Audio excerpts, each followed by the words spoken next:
دوستو اس ویڈیو میں ہم اس بات کا جائزہ لیں گے کہ نواز شریف اور ان کی صاحبزادی کی رہائی کس طرح عمل میں آئی، نیب کا ان کی رہائی میں کیا کردار رہا۔ لیکن ویڈیو شروع کرنے سے پہلے آپ سے ایک چھوٹی سی گزارش کہ اگر آپ نے ہمارا یہ چینل ابھی تک سبسکرائب نہیں کیا تو جلدی سے اسے سبسکرائب کر لیں اور گھنٹی کے بٹن کو دبانا نہ بھولیں۔ دوستو اسلام آباد ہائی کورٹ نے سابق وزیر اعظم نواز شریف، ان کی صاحبزادی مریم نواز اور داماد کیپٹن صفدر کی سزا معطلی کی درخواستوں کو منظور کرتے ہوئے انہیں رہا کرنے کا حکم دے دیا۔ عدالت نے تینوں کو 5-5 لاکھ روپے کے مچلکے جمع کرانے کی ہدایت کی اور ساتھ یہ بھی حکم سنایا کہ نواز شریف کی احتساب عدالت کے فیصلے کے خلاف اپیل کی سماعت جاری رہے گی۔ دوستو کچھ احباب اسلام آباد ہائی کورٹ کے اس فیصلے پر اس طرح تبصرہ کر رہے ہیں کہ یہ سب ایک ڈیل کا حصہ ہے جس کے تحت سب سے پہلے نواز شریف کی رہائی عمل میں لائی جائے گی، جو کہ ہو چکی۔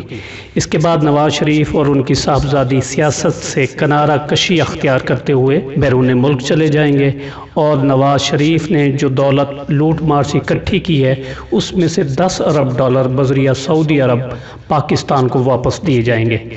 اسی لیے اس ڈیل کو فائنل کرنے کے لیے عمران خان سعودی عرب تشریف لیے گئے ہیں۔ حالانکہ عمران خان اور ترجمان حکومت پاکستان فواد چودھری نے یہ اعلان کیا تھا کہ عمران خان 3 ماہ تک کسی ملک کا دورہ نہیں کریں گے، لیکن اس اعلان کے باوجود عمران خان سعودی عرب تشریف لے گئے، حالانکہ انہیں حکومت سنبھالے ہوئے 1 ماہ ہوا ہے۔ لیکن یہ سب سازشی تھیریز کا ایک حصہ ہے، جیسا کہ وطن عزیز پاکستان میں سازشی تھیریز چلتی رہتی ہیں اور لوگ ان پر یقین بھی کرتے ہیں اور یہ تھیریز بعض اوقات درست بھی ثابت ہو جاتی ہیں۔ اس معاملے میں بھی ہو سکتا ہے کہ ایسا ہی ہو،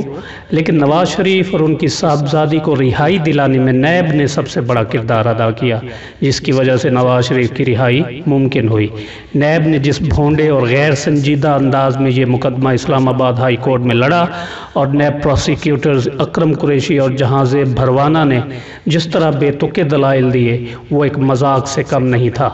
ان لوگوں کی جواب طلبی ہونی چاہیے کہ آپ عوام کے ٹیکسز سے لاکھوں روپے تنخواہیں حاصل کرتے ہیں اور آپ نے آؤٹ پٹ یہ دی ہے۔ ان لوگوں نے جی آئی ٹی کی ساری محنت پر پانی پھیر دیا، جس طرح جی آئی ٹی نے قطری خط کو جعلی اور بے بنیاد ثابت کیا، کیلیبری فونٹ کو جعلی ثابت کیا، مریم نواز کے ٹرسٹ ڈیڈ کو بے بنیاد اور جعلی ثابت کیا۔ ان سب پر ان لوگوں نے پانی پھیر دیا اور آج عدالت میں نواز شریف اور مریم نواز کو دودھ سے دھلا ہوا ثابت کر دیا کہ ان لوگوں نے کوئی کرپشن ہی نہیں کی۔ جیسے آج نیب پروسیکیوٹر اکرم قریشی نے اپنے حتمی دلائل میں کہا کہ عدالت یہ فرض کر لے کہ فلیٹس نواز شریف کے ہیں، جس پر جسٹس سطر من اللہ نے کہا کہ آپ تفتیش میں فلیٹس نواز شریف کی ملکیت ثابت نہیں کر سکے اور ہمیں کہہ رہے ہیں کہ عدالت یہ فرض کر لے کہ فلیٹس نواز شریف کے ہیں۔ آپ اندازہ لگائیں کہ اس طرح سے نیب نے اس اہم مقدمہ کی پیروی کی ہے۔ اسی طرح عدالت نے نیب پروسیکیوٹر جہاں زیب بھروانہ سے استفسار کیا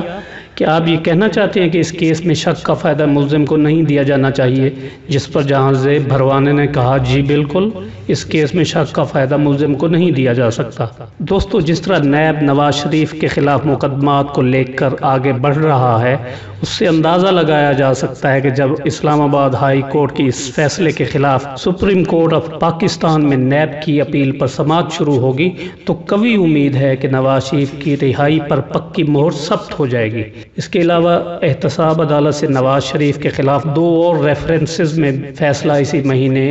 یا اکتوبر کے پہلے ہفتے تک آنے کی توقع ہے۔ دوستو امید ہے ویڈیو آپ کو پسند آئی ہوگی، جسے لائک اور شیئر کرنا نہ بھولیں اور اپنی رائے کا اظہار کامنٹ سیکشن میں ضرور دیں کہ آپ اس فیصلے سے کس حد تک مطمئن ہیں۔